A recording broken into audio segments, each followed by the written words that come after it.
അയാളുടെ വായിലൊട്ടിച്ചിരുന്ന ടേപ്പ് അഴിച്ചു മാറ്റിയായിരുന്നോ? മോനെ അതൊക്കെ അഴിച്ചു മാറ്റി. അപ്പൊ പിന്നെ പാട്ടായി.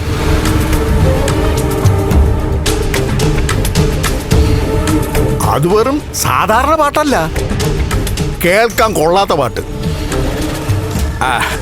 അല്ല, നിങ്ങൾ അങ്ങോട്ട് പുറപ്പെടുവാന്നോ? അതെ, ഇവർക്കൊപ്പം ഞാനും പോവാന്ന് കരുതി. അയ്യോ മോനെ, അങ്ങനെ ഒരു പതിവ് നമുക്കില്ലല്ലോ മോനെ. പതിവ് തെറ്റുന്നതിൽ കുഴപ്പമില്ലാന്ന് എനിക്ക് തോന്നി. അതുകൊണ്ടാ പോവാൻ തീരുമാനിച്ചത്. അയാൾ എൻ്റെ അച്ഛനെ എന്തൊക്കെയാ പറയുന്നതെന്ന് എനിക്കൊന്ന് കേൾക്കണമല്ലോ. മോനെ, അത് നീ കേൾക്കാത്തതാ നല്ലത്. ഇപ്പോ ഒരു മുൻവിധിയുണ്ട്. അയാൾ പറയുന്നൊന്നും നല്ലതല്ലാന്നും എനിക്കൊരു ധാരണയുണ്ട്. അതുകൊണ്ട് അയാൾ പറഞ്ഞോട്ടെ.